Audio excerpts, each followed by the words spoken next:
Hola, ¿cómo les va? Muy buenas tardes, bienvenidos a una emisión más de Agenda Propia, hoy con Gladys Estaño y con Claudio Lozano, con la ausencia de Hugo Cachorro Godoy, que está en Ginebra por el Congreso de la OIT, y quería hacer referencia mínima a algo que en otro momento de mi vida me tocó muy de cerca, que fue el laburo en hospital. El Garrahan es un modelo de atención hospitalaria fundamentalmente por la excelencia de los colegas que trabajan ahí. Cuando digo colegas, no hablo solamente de los médicos, hablo de los laburantes en general. Y realmente este descontrol, ¿no? El desfinanciamiento, la política de hambre, la política de no me importa nada, en la cual se incluye, por supuesto, a Mario Lugones, socio del Cotino Siglia y de Luis Barrio Nuevo en el Sanatorio Güemes, y que es la cabeza de la salud en la Argentina. Es realmente sugestivo, porque se supone que es médico, ¿sí? O sea que le importa 3 carajos lo que le pasa a sus colegas en el Garrahan, que como dije al principio es un modelo de atención hospitalaria. La pregunta es, y hoy tenemos dos invitados para hacer del programa un vergel de optimismo, y aparte lo tengo al joven a mi derecha, que bueno, ni hablar, es el desfinanciamiento, ¿sí? ¿Hasta cuándo el ninguneo, el desfinanciamiento, la destrucción, ¿no? ¿Hasta cuándo? Sí, igual te comento que los números que trae el joven a tu derecha hablan un Son poco... pocos. No, hablan un poco de dónde fue a parar ese financiamiento. O sea, no hay una desaparición de la plata, no hay plata en el que generalmente se monta Milei. Hay una transferencia de ingresos que fueron a parar otros bolsillos. Y hubo un informe reciente del Instituto de Pensamiento y Políticas Públicas que fundó Claudio y que armaron con Ana Rameri, que estuvo hace poquito, y con Javier Rameri, donde cuenta que el ajuste y la motosierra no fue para todos los bolsillos y que hay un puñado muy chiquito de personas, de grupos económicos muy beneficiados de lo que va del gobierno de Milei. Sí, del mismo modo que en el programa pasado vimos con Ana Rameri la situación laboral y social, sacamos ahora un estudio con los que son los ganadores en esta situación en donde la política gubernamental no hace más que ampliar los niveles de desigualdad en la Argentina con los efectos que todos estamos viviendo. Tenemos unas pequeñas láminas para ver. La primera de ellas lo que hace es comparar lo que es la situación social con los resultados, tanto operativos como netos, las ganancias netas obtenidas por las principales empresas que cotizan en la Bolsa de Buenos Aires.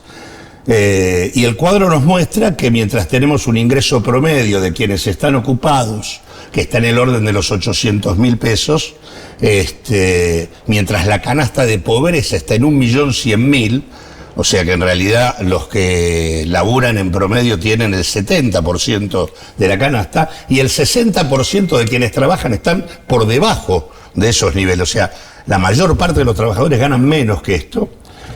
Mientras a la vez la industria cayó en el curso del año 2024 un 9,2%, mientras la construcción cayó el 17%, mientras cerraron 10.800 empresas y se destruyeron 182.000 puestos de trabajo. Del mundo pyme, más que nada, las empresas. 10.000, claro, dominantemente de las micropymes y de las medianas empresas.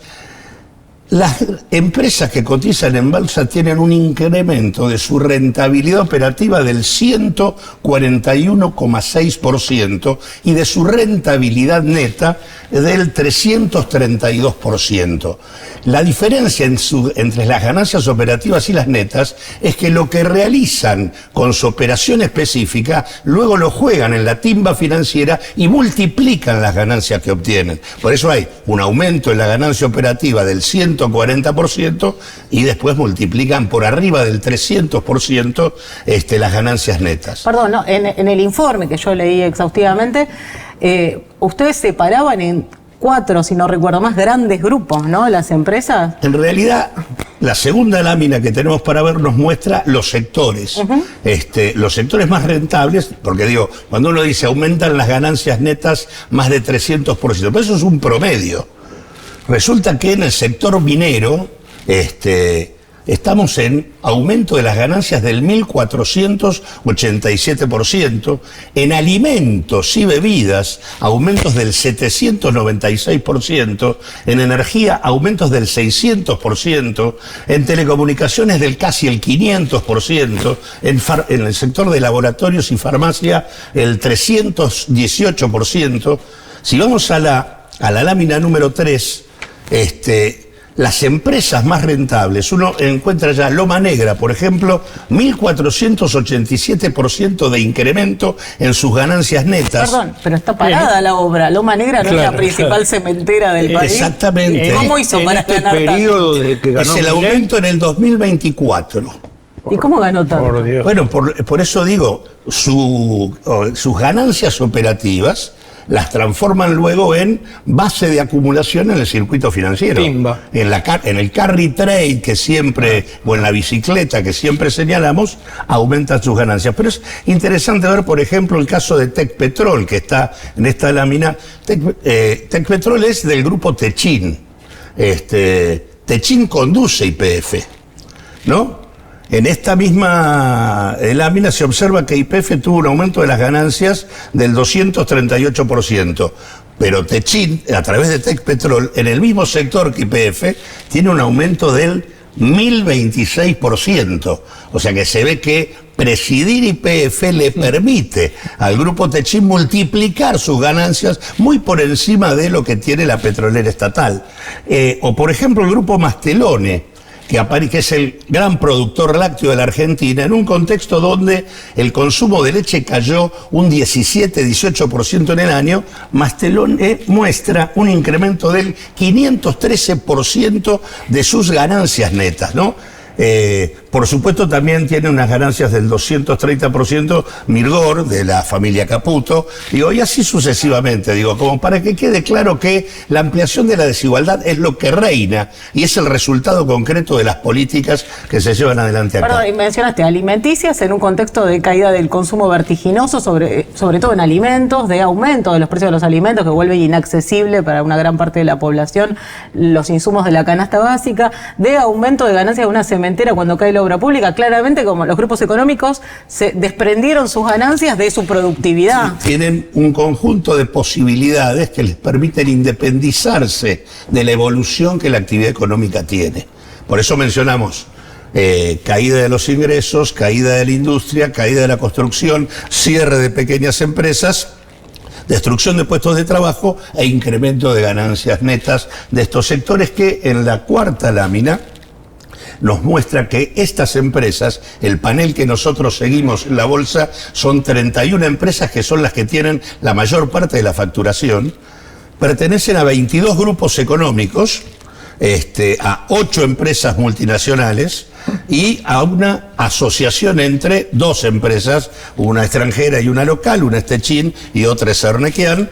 Esas son las 31 empresas, 21 son de capital local, 8 son de capital extranjero y 2 empresas son de YPF, o sea, estatales. Pero en realidad, en la bolsa, lo que tenemos es un peso dominante de las empresas locales, porque las empresas extranjeras no necesariamente cotizan en la bolsa de Buenos Aires, sino que cotizan en la bolsa de Nueva York. Ahora, la gente come menos o no come, y Mastelone aumenta un 500%. Exactamente, claro, eso es lo que hay que observar, también, porque ¿no?